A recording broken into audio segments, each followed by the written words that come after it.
Is sometimes I have to look to see. So citrus habanero and coconut. Citrus habanero and cocoa. Yeah. This one is white balsamic pineapple and coconut. This is hibiscus and icing sugar. And then this is a vanilla and orange balsamic that I just chocolate dipped. And the last one is Moroccan olive oil. So this is an olive oil, and this is an olive oil. The rest are all balsamic. So the recipe I'm going to show is a base recipe that the olive oil and the balsamic is interchangeable. So once you have the ganache, you flavor it with either your balsamic vinegar or your oil, and then that's it. So anything here can be turned into it. Right. What I'm going to do for you guys today is first let you try truffles and some caramel balsamic popcorn I made. Then I'm going to demonstrate the ganache recipe for the truffles and then the base for the popcorn. Now we'll walk through the truffles I made and then we can all try those and then I'll go over making the ganache. So the first truffle, sorry I made 7 so I get a little confused. It's a strawberry balsamic and I use pistachios as the crust for it. The next one beside it, if you don't like spicy, please do not try this. This is citrus habanero olive oil. It is phenomenal. The heat doesn't hit you in the mouth. It takes about 30 seconds and all of a sudden it just starts to build from the back and come forward. I love this. The next is white pineapple and I crusted that in toasted coconuts. Beside that is the hibiscus, and as I was saying earlier, this hibiscus vinegar is phenomenal. We just used a bit of icing sugar on that. Beside that is the cranberry that I use pumpkin seeds on, because as I was saying, when I think of cranberry sauce, I think of Thanksgiving and pumpkin pie. So that's why we did that. This one I hope is soft enough for you. It's a vanilla and orange balsamic. But what I did is I made my ganache, which I will show you, and then I froze it. And the reason why I froze is I wanted to get a hard chocolate shell on the outside of it. So by freezing it and then melting my milk chocolate, I'm not worried about my ganache melting. And then we just leave it out at room temperature and it should soften up. And the last is Moroccan olive oil that I covered in almonds. This Moroccan olive oil as well, I've used in a chocolate dessert, another chocolate dessert, and it is phenomenal. Very, very good. So please come and try these and then I will clear an area and I'll start making the ganache for you.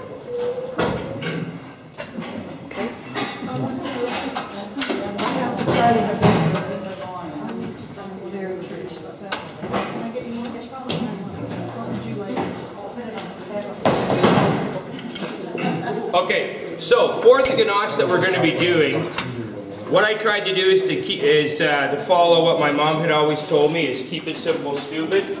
So what I did is 3 ingredients in this. We start off with 9 ounces of chocolate, like we buy high-end balsamic vinegars and oil. Please buy the best chocolate you can get your hands on. So it's 9 ounces of chocolate. We're just going to use a double boiler to melt the chocolate. We're going to add a 1/4 cup of 35% cream to it. If you can't get 35, 33 will work, but what you want is the highest butter fat you can get, right? So the percentage on it is higher butter fat. This is not a healthy recipe, I would say, in any way, but it works. And the last thing we're going to do, so all we have to do, and this is why this is so easy to do. I put it over a double boiler, I'm just going to melt it. When it's melted, I'm going to add 3 tablespoons of vinegar to it, or I could add the olive oil. What I'm going to make, because this is the other one, I have a slight obsession with this, is I'm going to use the black walnut. The only key, so we'll make this, and I've brought some spoons so we can taste the ganache. The key to making truffles is your ganache must sit overnight. You can let it sit for 1 or 2 hours and it will seem hard, but it just doesn't seem to roll right. It'll stick too much. So if you let it sit overnight, bring it out to room temperature for maybe 30 minutes, then you can get it to roll properly. Don't worry if it's a little bit tacky on your hands, because as we roll it, then we put it in whatever flavoring, like cocoa powder or whatever it is we're going to use. The air forms a surface on it, just dries the outside edge of the chocolate so it stays soft in the center. It will come, like when you do your ganache and rolling it, it will get on your hands. I don't like sticky hands, so I wear latex gloves. I just use like surgical gloves, put them on, and I use that to roll. So as I say, this I would make, should be made the day ahead. But if we're in a hurry and we really want to do something with this, if we add another 1/4 cup of 35% cream to it, we now have a chocolate fondue. So we now have a chocolate fondue that we flavored with our oil or with our vinegar, whatever we wanted with it. Also, if you added maybe a 1/4 more, I would cool it for about 15 minutes, and then if I had a nice sponge cake, pour the chocolate ganache over the sponge cake, let it set. Take the ganache when it's still warm, throw in some whipping cream, whip your whipping cream, add the ganache to it as it's cool, as the ganache has cooled slightly, and then we have that as a frosting we can use. So what I try to do, as I say when I write a recipe, is everything for me is one recipe should do 2 or 3 different things for me. And these recipes that I've done with these products are limited only to the amount of products we can get our hands on. So 2 rules: don't let the bowl touch the water or else you'll scorch the chocolate.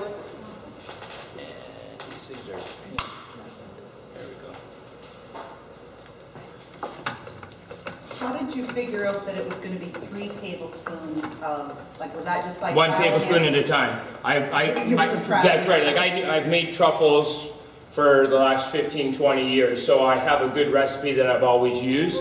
So what I did is I tapered off on my cream at the start, and then started to add this. Checked it when it was set the next day to make sure it had the right texture for me, and then I decided that 3 tablespoons was right. Okay. Now you may want 4 tablespoons.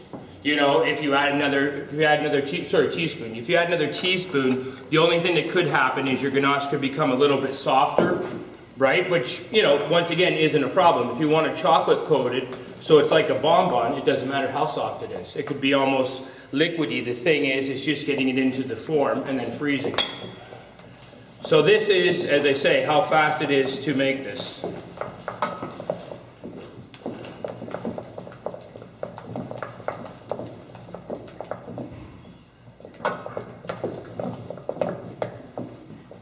So we're smooth, and now we go.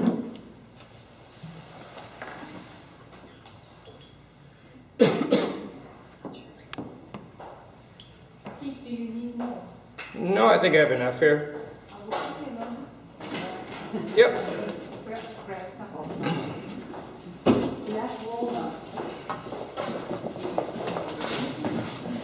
So when I'm adding the vinegar, you'll see that it starts to thicken instantly a little bit more, and I'm not really sure why that reaction happens. I don't know whether it's the acid with the butter fat in the chocolate, but like right now, we could use this to ice a cake.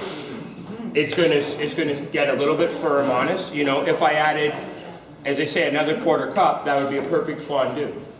So just some skewered vegetables. But so here's the ganache done. What my biggest thing is please don't follow exactly what I did. Please try to turn it into something else. You know, how I start off is I read the recipe, I look at it, I understand it, then I take it and start moving things around in it and seeing what I can do with it. You know, that's the key. Anybody can read a recipe and follow a recipe. To change it and adapt it and make it your own, that's what makes it more enjoyable and fun. So I hope you enjoy. There's still truffles left, please get them.